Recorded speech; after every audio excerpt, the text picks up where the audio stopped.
There you have song number one on today's MSI. Now, I got to tell you a little bit of something about that song before we get to our panelist. That song was actually 7 minutes long. We had to cut it at five. Just fair warning to any musician out there who submits music, please read the guidelines. I'm just saying. All right, now let's go to our guys. We're going to do this review a little bit differently today, guys. I'm going to go to Tom first, and then we'll swing over to Ian and John. So, Tom, what did you think of number one? Well, I wish they had spent as much time developing the vocal sound as they did on the guitar sound. I like the guitar sound. Nice, big, and powerful. The drums, they were big, but, like all producers, that was great. Do it again. I want bigger. And the vocal sound was he speaking English? It was very hard. I know it's a style and a genre of singing and such. It's a death metal type of thing, I think. But it's very important, especially in a song like this, which is very emotive. You want to hear what he's saying, and the vocal was low. It was a little too garbled for my taste, and the playing was fine. I would have liked to have more tempo changes in it. Some of these things, whatchamacallit, they go through several, real fast tempo, back down again, then up again. Overall, it is not my cup of tea. It's not even my cup of coffee.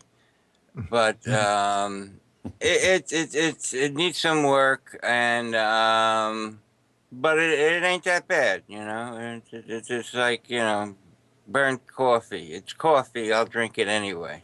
All right, I Yeah, sure. appreciate that, Tom. That's one way of looking at it. And let's go over to Ian and to John to find out first from Ian what he thought. Ian, what do you think on number one? Well, Tom stole my whole review talking about the vocals like that. I totally agree with him. Was he speaking English? Was it German? I have no clue. Couldn't make out a word of what it was being said.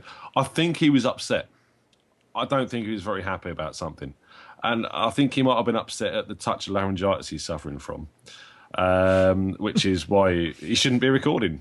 But that vocal needs to come up in the mix. Yeah, I agree with Tom. It's a style of singing. For me, it's not really, I can take it or leave it. It does nothing for me. The track overall was very well performed. There were some great drum performances. The guitar sound, as Tom said, was amazing, really, really big. But it was dominating. It taken over everything. I mean, the bass was just a mush underneath the guitars. Nice build into the intro, but then the intro kind of got a bit too long. Would have liked the vocals to come in a bit sooner. And then once it got into that build, it didn't really go anywhere. It just stayed on the same sort of peg.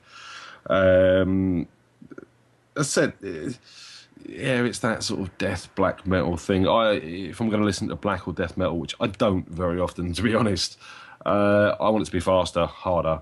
This slow stuff just doesn't do it for me. And overall, I found the mix was very compressed. It was very hot.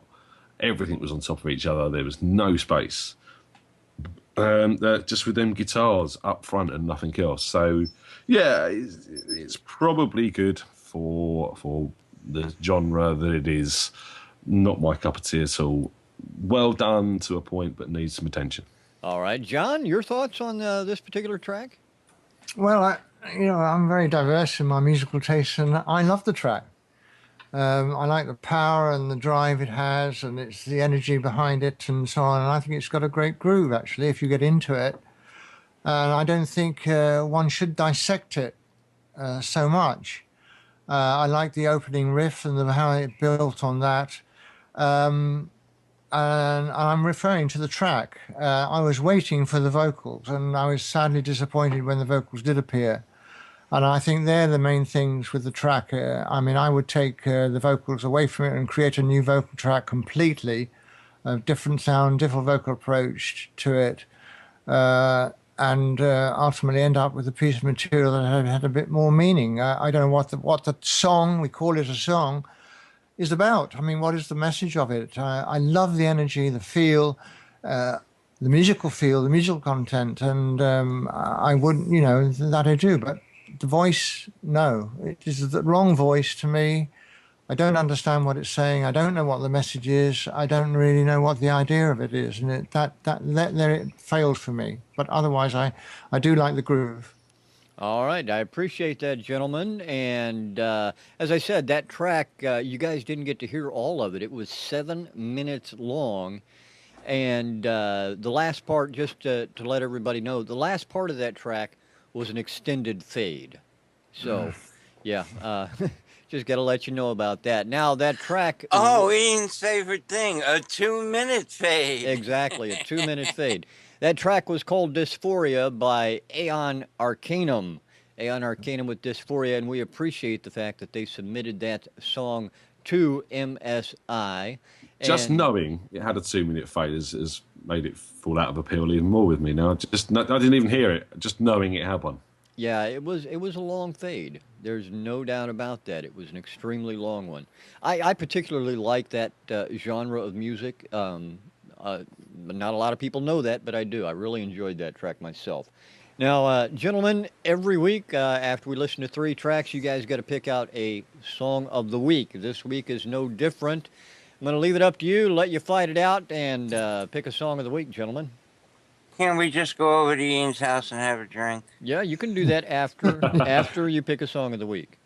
Do I have to, Dad? Go on, Tom. I don't know. I'm in the same place. I don't know. How about you, John? No, I'd go for one. Song number 1, excluding the vocals. I think that was the most together track for me.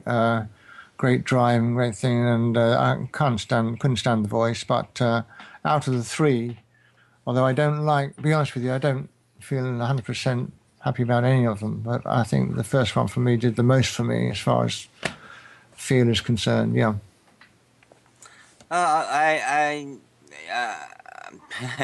And I mean this in the most strictest of sense. I'm afraid John is correct. I'm very afraid. Number 1, you couldn't beat the production, that sound that they got. They got the big guitars. They had a decent drums. But the only drawback on that was